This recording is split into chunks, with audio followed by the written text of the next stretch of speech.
Hello students, myself Anubhavalkar and we are studying chapter 6 lines and angles. In previous lecture we learned the concept of corresponding angles, alternate interior angle, alternate exterior angle and co-interior angle. And today we are going to solve the exercise 6.2 on the basis of that concept. So our first question of exercise 6.2 is find the values of x and y and then show that AB is parallel to CD.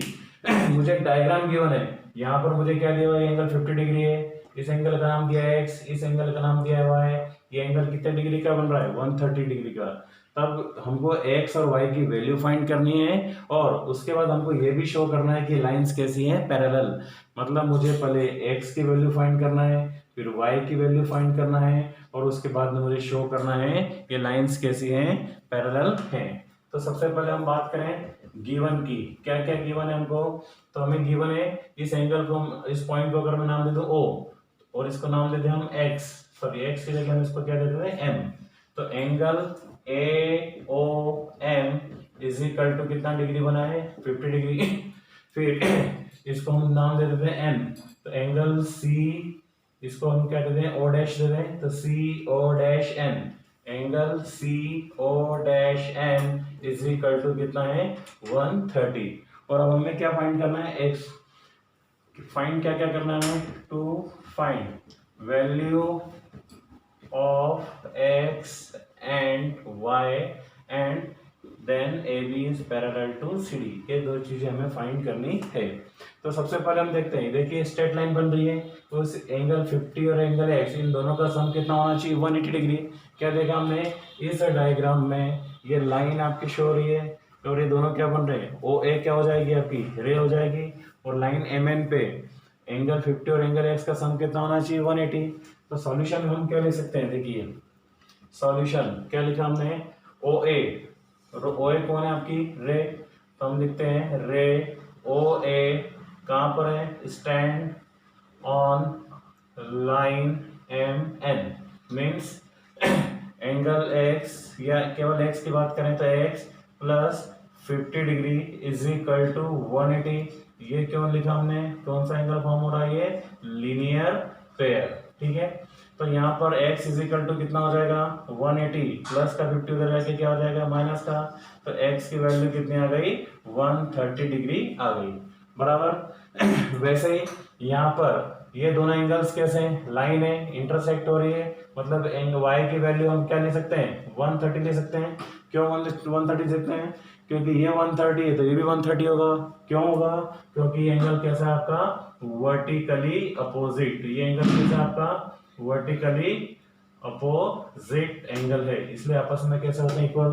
तो y की value भी कितनी आ गई 130 आ गई। तो पहले दो task थे हमारे x और y की वैल्यू फाइंड करने की, तो हमने x भी फाइंड कर लिया है, हमने y भी फाइंड कर लिया है।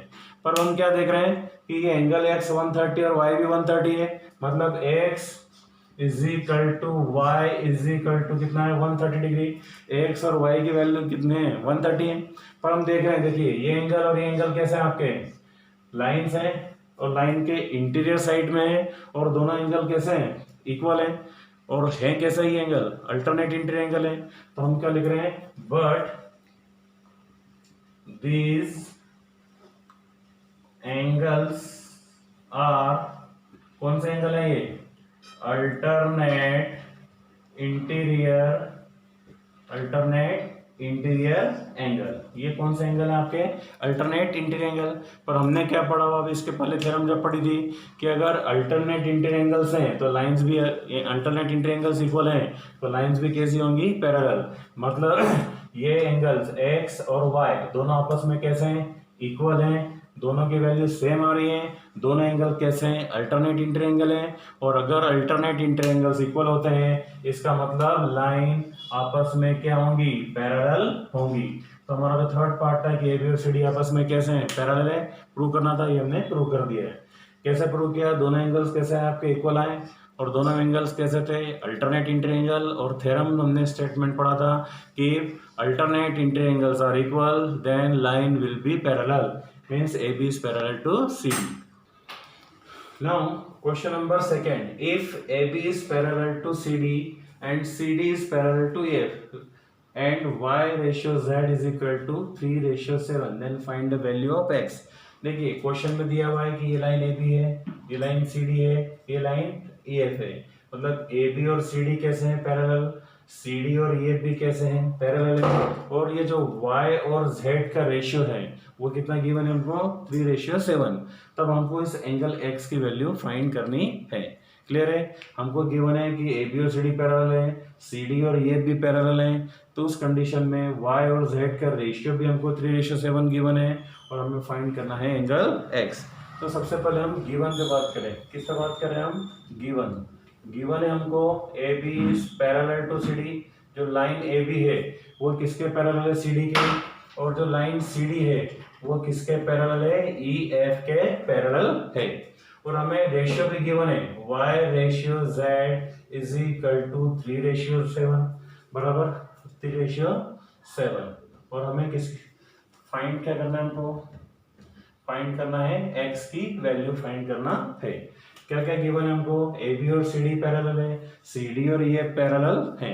तो देखिए सॉल्यूशन में जब हम स्टार्ट करते हैं, मैं लिख रहा हूं AB is parallel to CD, clear, then CD is parallel to EF बराबर। देखिए अब AB किसके पैरेलल है? CD के। CD किसके पैरेलल है? EF के। इसका मतलब ऑब्वियसली ये तीनों लाइंस एक दूसरे के क्या हो जाएंगी? पैरेलल। हमको ध्यान रखना है कि जो सेम लाइन पैरेलल्स हैं तो आपस में कैसी होती हैं? पैरेलल होंगी। जैसे AB CD के पैरेलल, CD EF के पैरेलल, तो तीनों भी आपस में क्या हो जाएंगी? पैरेलल। तो मैं ओवरऑल रिजल्ट क्या ले सकता हूँ? AB is parallel to CD is parallel to EF। ये तीनों लाइंस आपस में कैसी हो गई? पैरेलल हो गई। और अब लाइंस पैरेलल हैं तो मुझे क्या पता है कि अल्टरनेट इंटीरियर्स इक्वल होते हैं। तो देखिए X और Z ये किसका रोल प्ले करेंगे? अल्टरनेट इंटीरियर्स का। देख रहे हैं आपको, ये X, इसका अल्टरनेट इंटीरियर क्या बनेगा? Z। तो हम लिख सकते हैं angle X is equal to angle Z। ऐसा क्यों लिख सकते हैं? क्योंकि हमको पता है कि ये एंगल्स कैसे हैं? अल्टरनेट इंटीरियर एंगल है। और अल्टरनेट इंटीरियर एंगल क्या होते हैं?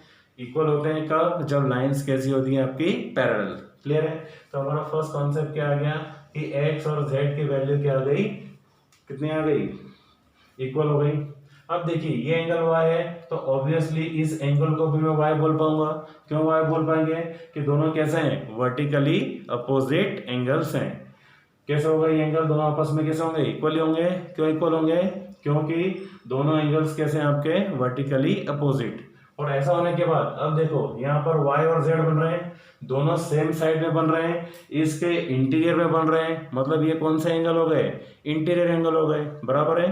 तो गिवन क्या है उसके ऊपर बात करें, Y ratio Z is equal to 3:7। हम क्या सपोज करते हैं? Let the common ratio is A। मैंने क्या सपोज कर लिया? कॉमन रेशियो को A सपोज कर लिया। A क्यों किया? क्योंकि X Y गिवन है यहाँ पर, तो कंफ्यूजन ना हो, तो हमने क्या ले लिया? एक दूसरा वेरिएबल ले लिया A। तो कॉमन रेशियो A है तो Y इज इक्वल टू कितना हो जाएगा? 3A। Z is equal to कितना हो जाएगा? 7A। बराबर है। मतलब Y और Z दोनों की वैल्यू आ गई। पर दोनों एंगल्स कैसे हैं आपके? दोनों एंगल्स कैसे हैं आपके? को इंटीरियर एंगल है। को इंटीरियर एंगल की प्रॉपर्टी क्या बोलती है कि दोनों एंगल का सम कितना होना चाहिए? 180 डिग्री होना चाहिए। मतलब Y प्लस Z दोनों का सम कितना होना चाहिए? 180। क्लियर है? अब देखिए Y कितना है आपका? 3A, Z कितना है? 7 है। दोनों का सम कितना होगा? 180। मतलब 10A इज इक्वल टू कितना हो जाएगा? 180। तो A की वैल्यू कितनी हो गई? 180 अपॉन 10। 0 से 0 कैंसिल हो गया, मतलब A की वैल्यू कितनी आ गई? 18। मतलब Z कितना था आपका? 7A, मतलब 7 इंटू 18। तो 7 इंटू 18 कितना हो गया? 126। तो Z की वैल्यू कितनी आ गई आपकी? 126 आ गई। बट इक्वेशन नंबर 1 से मुझे पता है कि एंगल X और एंगल Z आपस में कैसे हैं? इक्वल। मतलब अगर Z और X की वैल्यू क्या है? सेम होगी, मतलब X की वैल्यू कितनी आ गई? 126। और क्वेश्चन में हमको किसकी वैल्यू फाइंड करना थी, एक्स की, तो एक्स की वैल्यू कितनी आ गई है 126 डिग्री। क्लियर है। Now the next question is question number 3। If A B is parallel to C D, ये जो लाइन ए बी है वो सी डी के पैरेलल गिवन है, and E F perpendicular on C D, जो E F है वो C D के ऊपर परपेंडिकुलर है, मतलब ये 90 डिग्री का एंगल बन रहा है, और एंगल जी ई डी, कौन सा एंगल, जी ई डी, ये पूरा एंगल कितने डिग्री का बन रहा है 126 का। कौन सा एंगल, जी ई डी, मतलब ये जो टोटल एंगल बनेगा दैट इज 126 डिग्री। हमको फाइंड करना है कौन कौन सा angle, angle A G E find करना है, ठीक, फिर एंगल हमको जी ई एफ, ये वाला एंगल फाइंड करना है, और तीसरा एंगल कौन सा है आपका एफ जी ई। क्या क्या फाइंड करना है, सॉरी एक बार फिर से समझ लेते हैं हम कि हमें गिवन है कि ए बी और सी डी कैसा है पैरेलल, ई एफ परपेंडिकुलर है सी डी के ऊपर, और एंगल जी ई डी, कौन सा एंगल है जी ई डी, देखो जी ई डी मतलब ये पूरा एंगल कितने डिग्री का बन रहा है 126 डिग्री का। हमको क्या क्या फाइंड करना है, एंगल ए जी ई, ये वाला एंगल फाइंड करना है, एंगल जी ई एफ मतलब पर्टिकुलर केवल ये वाला एंगल फाइंड करना है, ठीक है, देन एफ जी ई मतलब ये वाला एंगल भी हमको फाइंड करना है। कितने एंगल्स फाइंड करना है, A G E, F G E and G E F, इन तीनों एंगल्स के बारे में हमको वैल्यू निकालनी है। तो सबसे पहला पार्ट हमारा आ जाएगा गिवन में क्या है, A B is parallel to C D, बराबर और क्या गिवन है, angle G E D is equal to 126, और फिर हमको फाइंड करना है टू फाइंड, क्या फाइंड करेंगे हम, एंगल ए जी ई, ये वाला एंगल जी ई एफ, ये वाला एंगल, और एंगल एफ जी ई, एंगल एफ जी ई, ये हमको तीनों फाइंड करना है। अब देखो लाइंस कैसी है आपकी, पैरेलल है, तो लाइंस पैरेलल है तो हमने कौन सा पढ़ा हुआ है कि अल्टरनेटिंग ट्रायंगल आपस में कैसे होते हैं इक्वल, तो ये जो एंगल ए जी ई है, कौन सा एंगल ए जी ई, ये वाला एंगल किसके इक्वल होगा, जी ई डी के इक्वल होगा। सॉल्यूशन में हमको लिख रहे हैं कि A B is parallel to C D, A B किसके पैरेलल है, सी डी के पैरेलल है। ए जी अगर ए बी पैरेलल है सी डी के तो angle A G E is equal to किसके इक्वल होगा, जी ई डी के, ये पूरे एंगल के, मतलब एंगल जी ई डी के इक्वल होगा। क्यों इक्वल होगा, क्योंकि ये एंगल कैसा है आपका अल्टरनेट, कौन सा एंगल है ये आपका अल्टरनेट इंटीरियर एंगल, कौन सा एंगल है ये अल्टरनेट इंटीरियर एंगल, और ये अल्टरनेट एंगल आपस में कैसे होते हैं इक्वल, क्यों इक्वल है, क्योंकि लाइंस पैरेलल है, मतलब angle A G E is equal to कितना आ जाएगा 126, क्योंकि जी डी की वैल्यू कितनी गिवन है हमको 126 गिवन है। तो पहला पार्ट ए जी ई हमने क्या कर लिया है, फाइंड कर लिया है।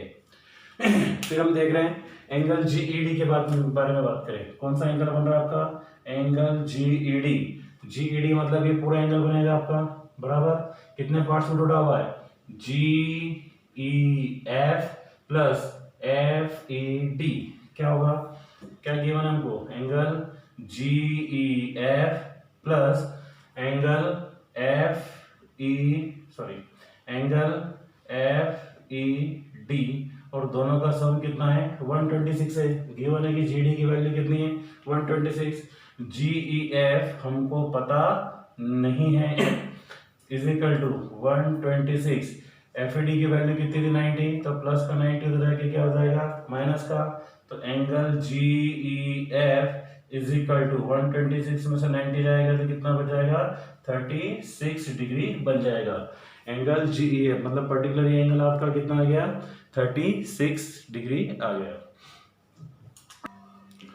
तो हमारा सेकंड पार्ट जी ई एफ, उसकी वैल्यू भी हमने क्या कर ली फाइंड, पहले हमने किसकी वैल्यू फाइंड करी थी ए जी की, फिर हमने किसकी फाइंड कर ली जी एफ की, अब हमको किसकी वैल्यू फाइंड करना है एफ जी ई की।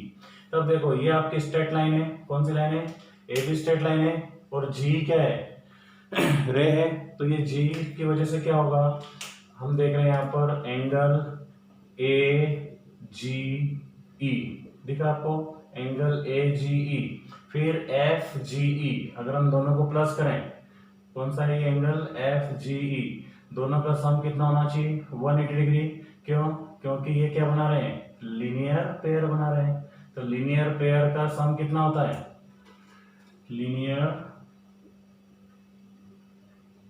पेयर, कौन सा है ये आपका, लीनियर पेयर। और लीनियर पेयर का सम कितना होता है, 180 डिग्री। पर ए जी ई की वैल्यू हमने कितने निकाली है, 126 निकाली है। एफ जी ई की वैल्यू हमको पता नहीं है, इज इक्वल टू कितना हो गया, 180। तो एफ जी ई, एंगल जो आपका एफ जी है उसकी वैल्यू कितनी हो जाएगी, 180 माइनस 126, और माइनस करेंगे तो कितना आ जाएगा, 54। तो एंगल एफ जी ई की वैल्यू कितनी आ गई, 54। तो हमारा तीसरा पार्ट था angle F G E is equal to कितना आ गया, 24 डिग्री आ गया। सॉरी, एफ जी की वैल्यू कितनी आ गई हमारी, 54। तो आपको पहले कौन सा फाइंड करना था, ए जी की वैल्यू आ गई 126, फिर जी ई एफ की वैल्यू आ गई 36, और एफ जी की वैल्यू कितनी आ गई है, 54। Thank you very much.